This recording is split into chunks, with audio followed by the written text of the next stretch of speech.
Babus Salam. Babus Salam ini adalah tempat favorit Nabi Shallallahu Alaihi Wasallam untuk ke Ka'bah. Ya, kita tahu bahwa Nabi itu berumah tangga di belakang sini rumahnya. Dan ketika beliau mau masuk Ka'bah itu biasanya lewat sini, Babus Salam. Ya. Kita tahu Ka'bah dahulu itu tidak ada pagarnya dan tidak ada dindingnya. Ya, tidak ada pagarnya. Hanya rumah-rumah orang. Di sekeliling Ka'bah itu rumah-rumah orang. Bahkan setiap rumah itu pengen kalau orang ingin ke Ka'bah itu melewati rumahnya. Ya, orang pengen begitu. Tapi akhirnya itu lampu sa'i ya? Iya, itu lampu sa'i. Ini kan tempat sa'i ini. Ini bangunan lurus ini tempat sa'i. Ya, ini sofa, ini marwah. Ya.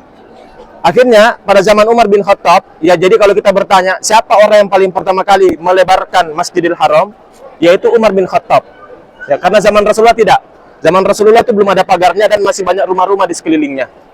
Ya, bahkan disebutkan ketika Fathu Makkah, Nabi Shallallahu Alaihi Wasallam beserta para sahabatnya itu menghancurkan hampir 300 berhala di sekitar Ka'bah. Sambil membaca apa? Wa qul ja'al haqqu wa zahaqal batil innal batila kana zahuqa. Ya, sambil membaca itu. Dan itu ada 300 lebih berhala-berhala yang ada di sekeliling Ka'bah.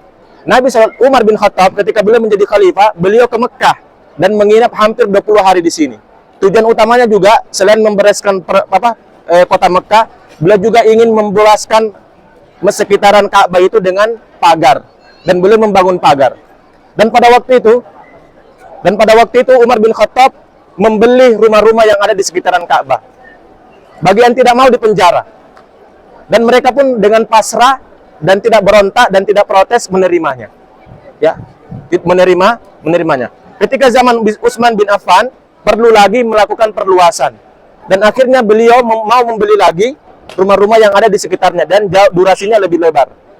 Ya, lingkupnya jauh lebih lebar dan ternyata mereka protes. Bahkan marah-marah kepada Utsman bin Affan dengan protes yang begitu besar, yang begitu hebat. Akhirnya Utsman mengatakan apa? Saya heran dengan kalian. Ketika Umar bin Khattab ingin membebaskan Masjidil Haram, kalian tidak marah-marah. Tetapi ketika sama saya kalian marah-marah. Kenapa memang? Ya, kita tahu Umar bin Khattab bagaimana karakternya. Tegas, berani, ya, bahkan tidak ada orang yang mau berani melawan beliau. Ya, setan saja tidak berani melawan beliau. Kalau beliau melewati jalan yang satu, maka setan lewat mana? Jalan yang lain. Tidak mau melewati bekas jalannya Umar bin Khattab. Kalau Utsman bin Affan orangnya lembut, orangnya tenang, makanya banyak yang protes. Makanya pada waktu itu Utsman bin Affan memenjara orang-orang yang tidak mau meluaskan tanahnya ataupun memberikan tanahnya untuk perluasan Masjidil Haram. Tetapi akhirnya setelah dibujuk dengan sahabat-sahabat senior yang lainnya, akhirnya mereka dibebaskan dan uang ganti ruginya diberikan kepada mereka. Jadi itu, ya, Masjidil Haram pertama kali diluaskan oleh zaman Umar bin Khattab, kemudian dilanjutkan Utsman bin Affan. Kita lanjut. Ini Babus Salam ya.